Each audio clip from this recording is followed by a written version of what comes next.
प्यारे बच्चों नमस्कार। JCERT के डिजी स्कूल में आपका स्वागत है। मैं अनुपमा आज आप लोगों के साथ आप लोगों की विज्ञान की पुस्तक विज्ञान की बातें के अध्याय 6 के पाठ श्वसन रिस्पिरेशन पर चर्चा करूंगी। यह इस पाठ का पहला वीडियो है और आज इस भाग में हम लोग जानेंगे कि श्वसन क्या है और साथ ही हम लोग श्वसन की विभिन्न अवस्थाओं बाह्य श्वसन तथा अंतः श्वसन पर भी चर्चा करेंगे। तो चलिए शुरू करते हैं। सौम्या अपने दादा दादी की अधीरता से प्रतीक्षा कर रही है जो 2 साल के बाद शहर आ रहे हैं। वह जल्दी से बस स्टॉप पहुंचना चाहती है ताकि उनका स्वागत कर सके, इसलिए वह दौड़ती हुई कुछ ही मिनट में बस स्टॉप पहुंच गई। उसकी सांस तेजी से चल रही है। उसकी दादी ने उससे पूछा, तुम हाफ क्यों रही हो? सौम्या ने बताया कि वह दौड़ती हुई आई है। बच्चों, क्या दौड़ने के बाद सांस तेजी से चलने लगती है? ऐसा क्यों होता है? और हम सांस लेते ही क्यों हैं? हमारे शरीर के प्रत्येक कार्य के लिए ऊर्जा की आवश्यकता होती है।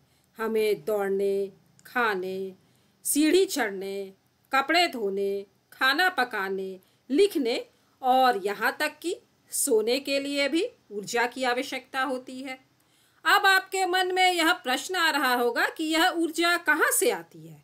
तो यह ऊर्जा भोजन से हमारे शरीर को प्राप्त होती है, लेकिन भोजन में संचित ऊर्जा की विमुक्ति के लिए, मतलब भोजन में जो ऊर्जा है उसे बाहर निकालने के लिए श्वसन आवश्यक है। तो हम कह सकते हैं कि भोजन से संचित ऊर्जा को विमुक्त करने की प्रक्रिया श्वसन कहलाती है, या इसे इस तरह भी कहा जा सकता है कि श्वसन वह प्रक्रिया है जिसके द्वारा हमारा शरीर भोजन से ऊर्जा प्राप्त करता है। आइए श्वसन के अंतर्गत विभिन्न प्रक्रियाओं के बारे में जानने का प्रयास करते हैं। चलिए हम लोग श्वसन की विभिन्न अवस्थाओं को देखते हैं। संपूर्ण श्वसन क्रिया को 2 प्रमुख भागों में बांटा गया है। पहला है बाह्य श्वसन एक्सटर्नल रिस्पिरेशन, दूसरा है अंतः श्वसन इंटरनल रिस्पिरेशन। सबसे पहले हम लोग बाह्य श्वसन देखते हैं। तो बाहरी वातावरण से ऑक्सीजन को कोशिकाओं में पहुंचाना और उसके उपयोग के बाद कार्बन डाइऑक्साइड को कोशिकाओं से बाहरी वातावरण में छोड़ने की प्रक्रिया बाह्य श्वसन कहलाती है। बाह्य श्वसन को भी 2 भागों में बांटा जाता है। पहला है श्वासोच्छ्वास ब्रीदिंग, दूसरा है गैसों का परिवहन ट्रांसपोर्टेशन ऑफ गैसेस। यहाँ पर बच्चों आप लोग श्वसन के विभिन्न अंग देख रहे हैं। नथुना, नासागुहा, श्वास नली और यह है फेफड़े। यहाँ पर है मुंह। तो ये सब श्वसन के विभिन्न अंग हैं जो हमारी श्वसन की प्रक्रिया में भाग लेते हैं। चलिए पहले हम लोग श्वासोच्छ्वास ब्रीदिंग के बारे में जानते हैं। सांस लेने और सांस छोड़ने की क्रिया को श्वासोच्छ्वास कहा जाता है। श्वासोच्छ्वास द्वारा बाहरी वातावरण एवं श्वसन अंगों जैसे फेफड़े के बीच गैस का आदान प्रदान होता है। अतः श्वासोच्छ्वास की क्रिया 2 चरणों में संपन्न होती है।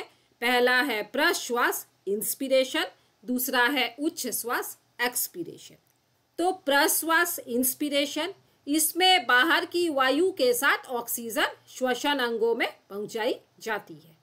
मतलब ऑक्सीजन को अंदर लेना, यह हो गया प्रश्वास। और उच्च श्वास मतलब इसके विपरीत, जब फेफड़े से कार्बन डाइऑक्साइड को शरीर से बाहरी वातावरण में निकाल दिया जाता है। तो बच्चों, प्रश्वास मतलब ऑक्सीजन का अंदर लेना और उच्च श्वास मतलब कार्बन डाइऑक्साइड का बाहर निकालना।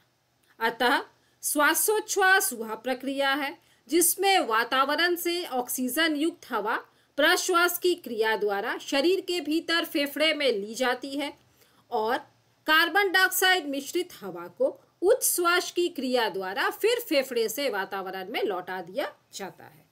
श्वासोच्छ्वास एक पूर्णतः मैकेनिकल प्रोसेस है, यांत्रिक प्रक्रिया है।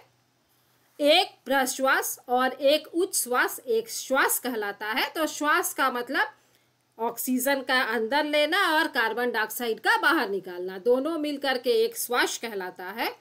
और कोई भी व्यक्ति 1 मिनट में जितनी बार श्वास लेता है वह उसकी श्वसन दर कहलाती है। सामान्य स्थिति में मनुष्य में श्वसन दर होती है 12 से 14 श्वास प्रति मिनट। लेकिन जब हम बहुत अधिक व्यायाम करते हैं तो हमारी श्वसन दर 25 बार प्रति मिनट तक बढ़ सकती है। इसका कारण है कि जब हम व्यायाम करते हैं तो हम तेजी से और गहरी सांस लेते हैं और इस प्रकार अधिक ऑक्सीजन ग्रहण करते हैं, और यही कारण है कि हमारी श्वसन दर बढ़ जाती है। आइए एक प्रयोग द्वारा देखते हैं कि श्वासोच्छ्वास क्रिया किस तरह से संपन्न होती है। यहाँ पर बच्चों आप लोग फेफड़े और डायफ्राम देख रहे हैं, और यहाँ पर आप लोग देख रहे हैं कि एक बेल जार है जिसमें एक वाइट ट्यूब लगी हुई है और वाइट ट्यूब से 2 गुब्बारे लगे हुए हैं और यहाँ नीचे एक रबर शीट लगी हुई है। तो यह जो वाइट ट्यूब है यह हमारी श्वास नली को दिखा रही है, गुब्बारे हमारे फेफड़े को दर्शा रहे हैं और नीचे जो रबर शीट है यह हमारे डायफ्राम को दर्शाती है। तो नासा गुहा से वायु श्वास नली से होकर हमारे फेफड़ों में जाती है। फेफड़े वक्ष गुहा में स्थित होते हैं। वक्ष गुहा पार्श्व में पसलियों से घिरी होती है। एक बड़ी पेशी की परत जो डायफ्राम कहलाती है यह वक्ष गुहा को आधार प्रदान करती है और श्वसन में डायफ्राम और पसलियों से बने पिंजर की गति सम्मिलित होती है। बच्चों आप लोग यहाँ पर देख रहे हैं अंतः श्वसन के समय हमारी पसलियाँ ऊपर की ओर गति करती हैं और हमारा डायफ्राम नीचे की ओर गति करता है।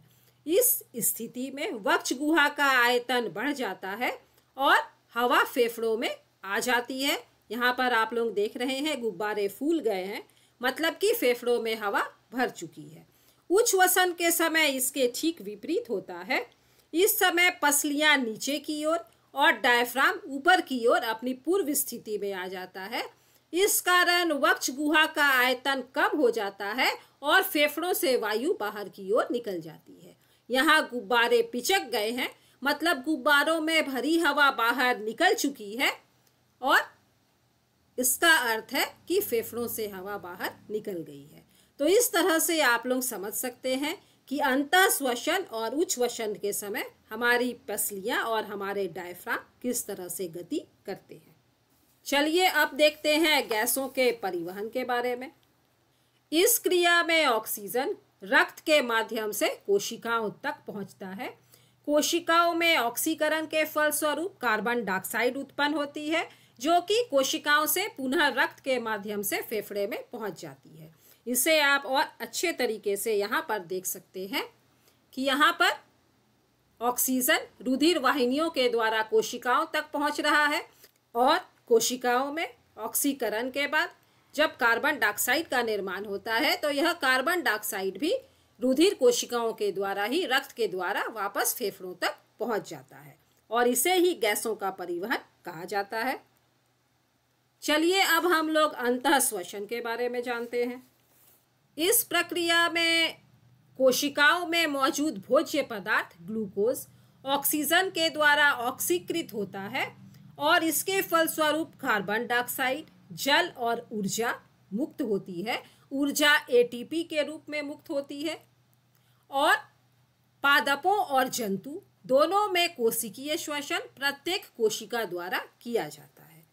अब चूंकि अंतः श्वसन कोशिका के अंदर होता है इसीलिए इसे कोशिकीय श्वसन सेलुलर रिस्पिरेशन भी कहते हैं। यह भी 2 प्रकार का होता है। पहला है ऑक्सी या वायवीय श्वसन एरोबिक रिस्पिरेशन, दूसरा है अनॉक्सी या अवायवीय श्वसन एनेरोबिक रिस्पिरेशन। तो पहले हम लोग ऑक्सी श्वसन के बारे में जानते हैं। जब भोजन में उपस्थित ग्लूकोज का विखंडन ऑक्सीजन की उपस्थिति में होता है तो इस स्थिति में कार्बन डाइऑक्साइड, जल और ऊर्जा का निर्माण होता है। चूंकि यहाँ श्वसन ऑक्सीजन की उपस्थिति में हो रहा है और इसीलिए इसे ऑक्सी या वायवीय श्वसन कहा जाता है। जब ग्लूकोज का विखंडन बिना ऑक्सीजन के होता है अर्थात ऑक्सीजन की अनुपस्थिति में होता है तब कार्बन डाइऑक्साइड एल्कोहल के साथ कम ऊर्जा का निर्माण होता है और यह ईस्ट और बैक्टीरिया में होता है, अर्थात यह एक कोशिकीय जीवों में होता है, जबकि ऑक्सीश्वसन जो है यह बहुकोशिकीय जीवों में होता है। यहाँ पर बच्चों आप लोग देख रहे हैं ईस्ट में अवायवीय श्वसन। ईस्ट एक कोशिकीय जीव है। ईस्ट अवायवीय रूप से श्वसन करते हैं और इस प्रक्रिया में अल्कोहल का निर्माण करते हैं, जैसे कि अंगूर से शराब बनती है या मैदे से ब्रेड का निर्माण होता है। इसी तरह बैक्टीरिया में भी अवायवीय श्वसन होता है। झारखंड में ईस्ट की जगह रानू गोली का इस्तेमाल कर स्थानीय पेय पदार्थ हड़िया का निर्माण किया जाता है। इसी तरह घी, मक्खन या दही का निर्माण भी बैक्टीरिया के अवायवीय श्वसन के द्वारा ही होता है। बच्चों, मैंने यहाँ पर एक साथ वायवीय श्वसन और अवायवीय श्वसन को दिखाया है। इसमें क्या समानताएं हैं और क्या अंतर है, इन्हें आप अच्छी तरह से देख लीजिएगा, यह आपको परीक्षा में भी पूछा जाएगा। तो वायवीय श्वसन जो ऑक्सीजन की उपस्थिति में होता है, अवायवीय श्वसन जब श्वसन ऑक्सीजन की अनुपस्थिति में होता है।